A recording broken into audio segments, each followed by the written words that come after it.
Hello students, welcome to the class of Information Technology.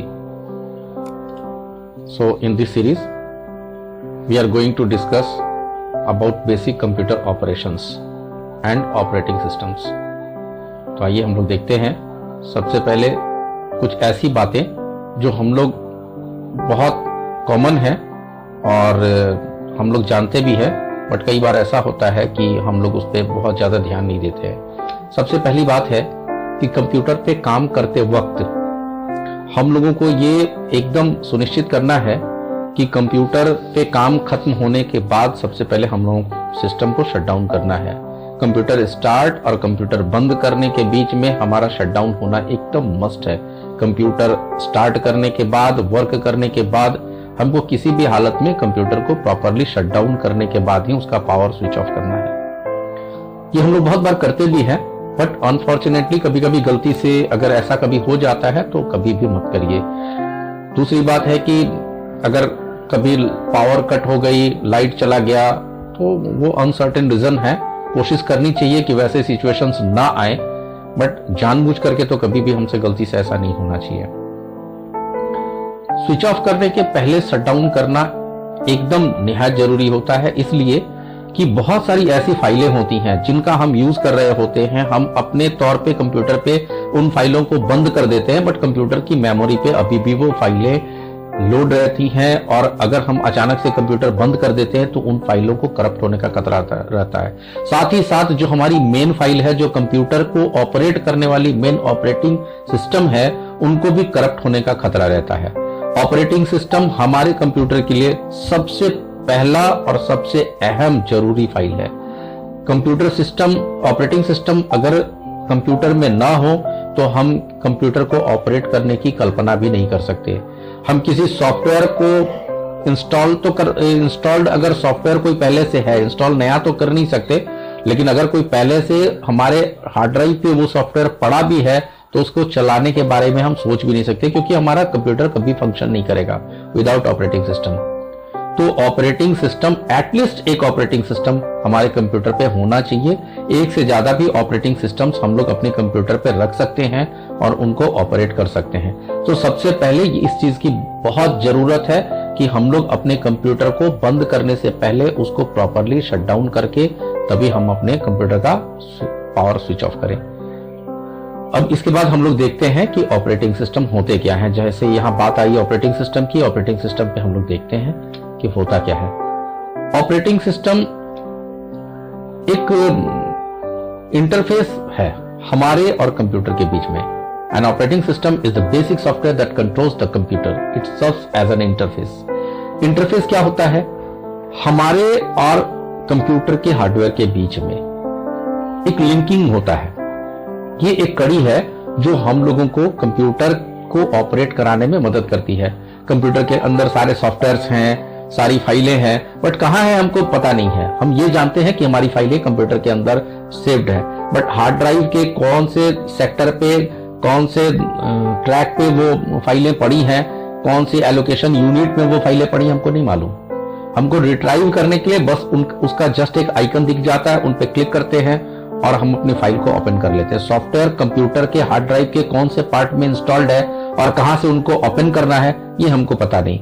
Computer का हमारा सारा जो हार्डवेयर है वो प्रॉपरली कैसे वर्क करेगा वो हमको नहीं मालूम। ऑपरेटिंग सिस्टम को समझने के लिए हम लोग थोड़ा सा एक एग्जांपल लेते हैं। जैसे सपोज हम लोग खाना खाने किसी होटल में जाते हैं। अब होटल के अंदर बहुत सारी चीजें बनी हैं और हमको उन चीजों में से किसी चीज को खाना है, तो हमारे पास टेबल पे एक फूड मेनू पड़ा होता है। वो मेनू हमको ये बतलाता है कि उस होटल में कौन कौन सी चीजें फिलहाल अवेलेबल हैं। वो मेनू को देख करके हम लोग डिसाइड करते हैं कि इसमें कौन सी चीज, इसमें से कौन सी चीज खानी है। बट खाना कहाँ रखा है? उनके किचन में रखा है और हम बाहर टेबल पे उस खाने का इंतजार कर रहे हैं। तो हमारे और उस किचन के बीच में एक पर्सन होता है जो हम लोगों को हमारे रिक्वायरमेंट के आधार पर वो फूड ला करके सर्व करता है। That is the waiter. वो वेटर क्या करता है कि जो रिक्वायरमेंट जो उस मेनू में अवेलेबल है उसके अकॉर्डिंग जो रिक्वायरमेंट हम लोग वहां पे देते हैं, हम जो बताते हैं, ऑर्डर करते हैं, वो फूड वहां से ला करके हमारे टेबल तक हमको सर्व करता है। हमारी लिस्ट अवेलेबल है, लिस्ट को हमने देखा, उससे ऑर्डर किया, वो किचन में गया, वहां से ला करके हमको सर्व किया, फिर वो जो होटल की रिक्वायरमेंट है, जो बिलिंग वगैरह कराना है वो कराता है। बट हमको यदि खाना खाना है तो हमको उस वेटर के थ्रू उस ऑर्डर को करना है, और वेटर को पता है कि कहां से कौन सी चीज हमको ला करके सर्व करनी है। तो वो जो लिंक है हमारे और उस होटल के बीच में, दैट इज द वेटर, वो पर्सन हम लोगों को उस होटल के साथ जोड़ता है। अब कई बार ऐसा होता है कि जो हम लोग रिक्वायरमेंट बता देते हैं उस लिस्ट में नहीं होता है, तो वो आपको ये भी बताता है साथ ही साथ कि वो फूड उस जगह पे अवेलेबल नहीं है। सेम वही कंडीशन हमारे कंप्यूटर के साथ होता है। जब हम लोग क्लिक करते हैं, स्टार्ट बटन पे क्लिक करते हैं, प्रोग्राम्स मेनू में जाते हैं, इस कंप्यूटर में क्या क्या इंस्टॉल्ड है, कौन कौन से प्रोग्राम्स, कौन कौन से सॉफ्टवेयर इंस्टॉल्ड हैं, उनकी वेरियस लिस्ट होती है, उनकी एक लिस्ट होती है, और उस लिस्ट के अंदर वेरियस सॉफ्टवेयर जो इंस्टॉल्ड है कंप्यूटर के अंदर, उनकी एक लिस्ट होती है। आप उनमें क्लिक करके उस सॉफ्टवेयर को ओपन करा सकते हैं। ठीक उसी तरह जैसे हमको पता नहीं है कि हमारे कंप्यूटर के हार्ड ड्राइव के कौन से पार्ट में वो सॉफ्टवेयर रखा है, वहां से कैसे रिट्राइव कराना है, हमारा ऑपरेटिंग सिस्टम इसका केयर करता है, और जैसे ही हमारी जो रिक्वायरमेंट होती है उसके आधार पर वो सॉफ्टवेयर हमारे लिए ओपन करता है।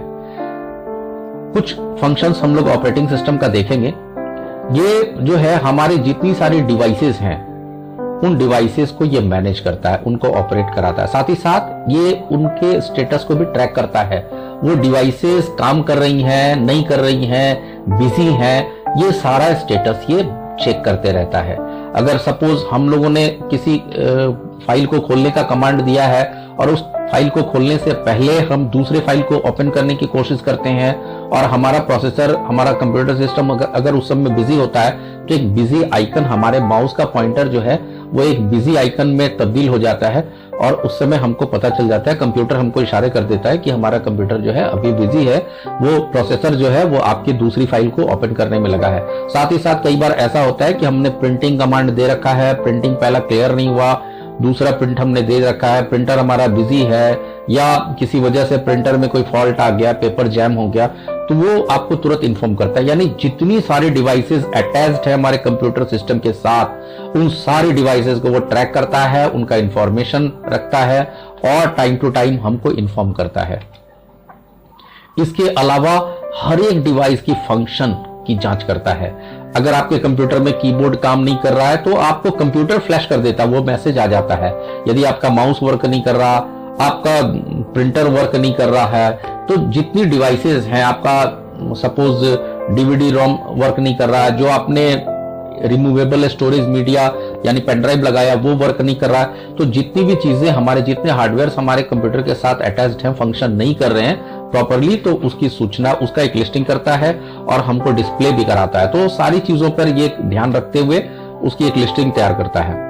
जितने सॉफ्टवेयर रिसोर्सेज हैं, जहां भी सॉफ्टवेयर रखे हैं, जहां से उनको ऑपरेट करना है, वो सारे सॉफ्टवेयर रिसोर्सेज को ये कंट्रोल करता है।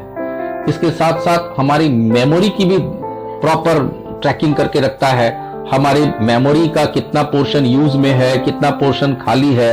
अगर आप कोई दूसरी फाइल बनाते हैं या फाइल कहीं से कॉपी करते हैं, आपकी मेमोरी पे वो जगह है या नहीं है, सबकी जानकारी रखता है और आपको टाइम टू टाइम मैसेज देता है। इसके साथ जो हमारा स्ट्रक्चर है फाइलों का, डायरेक्टरीज का, डायरेक्टरीज क्या होता है? It is a special file which contain several related files. तो उन डायरेक्टरीज का, उन फाइल स्ट्रक्चर्स का वो पूरी तरह इसको पता होता है, पूरी स्ट्रक्चर इसके नॉलेज में होती है, कौन सी फाइल, कौन सी फोल्डर किस फोल्डर के अंदर है, कौन सी फाइल किस फोल्डर के अंदर रखी है, वो सारी चीजें ये मैनेज करता है।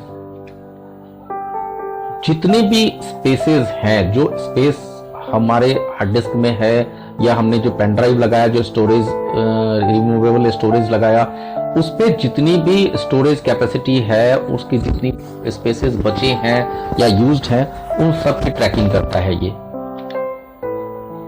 हमको हमारे कुछ ऑपरेशंस जैसे क्रिएट करना, कॉपी करना, फाइलों को मूव कराना, डिलीट कराना, ये बेसिक ऑपरेशंस प्रोवाइड कराता है। ये बेसिक ऑपरेशंस करने के लिए कमांड्स प्रोवाइड कराता है और हम लोग इसके थ्रू ये बेसिक ऑपरेशंस कर सकते हैं। अब हम लोग देखते हैं कि ऑपरेटिंग सिस्टम होते कितने तरह के हैं। तो सबसे पहले हम लोग देखते हैं टाइप्स ऑफ ऑपरेटिंग सिस्टम इस ऑपरेटिंग सिस्टम में पहला आता है डिस्क ऑपरेटिंग सिस्टम। ये जो डिस्क ऑपरेटिंग सिस्टम है, it is single user and single tasking operating system. इस तरह के ऑपरेटिंग सिस्टम में एक बार में एक ही यूजर ऑपरेटिंग सिस्टम में लॉगिन कर सकता है और केवल एक टास्क, डॉस रिलेटेड एक टास्क परफॉर्म कर सकता है। यदि वो दूसरा टास्क परफॉर्म करना चाहता है तो वो उसको पहले टास्क को बंद करना होगा, तभी वो दूसरा टास्क परफॉर्म कर सकता है। इस तरह का operating system 16 bit operating system होता है। एक बार में इसका डाटा जो है वो 16 बिट डाटा ये इनपुट, प्रोसेस और आउटपुट दे सकता है। ये जो ऑपरेटिंग सिस्टम है, it is CUI, character user interface. हम जानते हैं कि कंप्यूटर वही काम करता है जो उसको कमांड दिए जाते हैं, तो कमांड देने का जो तरीका है इसमें कैरेक्टर यूजर इंटरफेस है। हम लोगों को इसको कमांड लिख करके देना पड़ता है। अपने कीबोर्ड से कमांड को टाइप करने के बाद ये कमांड को फॉलो करता है और हमारे कमांड के अकॉर्डिंग वर्क करता है। जो दूसरे तरह का ऑपरेटिंग सिस्टम है, इसके साथ हम लोग पूरी तरह से फैमिलियर हैं, that is Windows operating system. Windows operating system के वेरियस वर्जन्स मार्केट में अवेलेबल हैं and the latest version is Windows 10। ये Windows operating system, it is single user but multitasking operating system. एक यूजर एक बार में काम कर सकता है बट वेरियस वर्क कर सकता है। एक से ज्यादा काम वो एक साथ परफॉर्म करा सकता है। विंडोज पे वो एक साथ बैकग्राउंड में म्यूजिक सुन सकता है, MS वर्ड पे डॉक्यूमेंट्स बना सकता है, MS एक्सेल पे कैलकुलेशंस कर सकता है, एट द मीनवाइल वो कैलकुलेटर ओपन कर सकता है। तो ये सारे काम वो एक साथ कर सकता है। It has GUI interface. It is GUI operating system. GUI means graphical user interface. यानी कि यहाँ पे हर एक काम को करने के लिए सिंबल्स होते हैं, पिक्चर्स होते हैं, लिस्टिंग होती है। हमको केवल माउस से उसको सेलेक्ट करना है। जैसा कि हम यहाँ पे देख पा रहे हैं, यहाँ पे हमारा माउस, ये माउस जो है यहाँ पे स्क्रीन पे दिख रहा है। अब इसी माउस के जरिए हमको जो भी वर्क करवाने हैं उसका पूरा एक लिस्ट अवेलेबल होता है और उन लिस्ट में हम लोग क्लिक करके वो वेरियस ऑप्शन हम लोग चूज करके ऑपरेट करा सकते हैं। तो इसमें हम लोगों को कमांड लिखने की जरूरत नहीं पड़ती, केवल माउस क्लिक से उस ऑप्शन को चूज करके हम लोग काम कर सकते हैं। हर एक फाइल के लिए, हर एक फोल्डर के लिए फोल्डर का आइकन, फाइल का आइकन, उसको देख करके हम लोग अंदाजा लगा सकते हैं कि किस सॉफ्टवेयर का फाइल है, वो फोल्डर है या फाइल है। तो उसके लिए अलग अलग ग्राफिक्स यूज होते हैं। तीसरे तरह का ऑपरेटिंग सिस्टम होता है, that is Linux operating system. ये जो ऑपरेटिंग सिस्टम है, it is multi user and multitasking operating system. यानी एक साथ एक से ज्यादा यूजर लॉगिन कर सकते हैं इस तरह के ऑपरेटिंग सिस्टम में और एक से ज्यादा वर्क कर सकते हैं। ये ऑपरेटिंग सिस्टम जो है वो पर्सनल कंप्यूटर के लिए स्पेशली बनाया गया था और ओपन सोर्स सॉफ्टवेयर है इसको हम लोग इंटरनेट से डाउनलोड करके भी इंस्टॉल कर सकते हैं। इस तरह के ऑपरेटिंग सिस्टम में CUI as well as GUI होता है। ये multi user and multitasking operating system है। वैसे क्षेत्र जहां नेटवर्किंग में ज्यादा काम करते हैं वहां पे इस लाइनक्स को लगाया जाता है।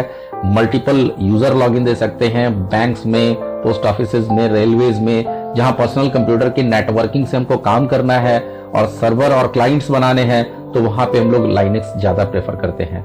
तो ये कंप्यूटर पे यूज होने वाले ऑपरेटिंग सिस्टम्स हैं जिनको आगे हम लोग और डीपली देखेंगे, बट अभी हम लोग देखते हैं कुछ mobile operating systems. Mobile operating system में पहला आता है एंड्रॉइड, जो कि हम लोग इससे बहुत अच्छी तरह भली भांति परिचित हैं। आज के डेट में एंड्रॉइड जो ऑपरेटिंग सिस्टम है इससे बच्चा वाकिफ है। एंड्रॉइड क्या होता है, कैसे वर्क करता है, थोड़ा सा हम लोग इसके बाद देखेंगे। अगले पेज पे हम लोग एंड्रॉइड पे भी डिस्कस करेंगे। एंड्रॉइड के साथ एक दूसरा होता है सिम्बायन भी एक ऑपरेटिंग सिस्टम है जो मोबाइल पे चलाया जाता है। एक तीसरा है विंडोज, जो कि हम लोग देख चुके हैं, हमारे कंप्यूटर पे भी वर्क करता है और मोबाइल फोन पे भी विंडोज वर्क करता है। इसके बाद है iOS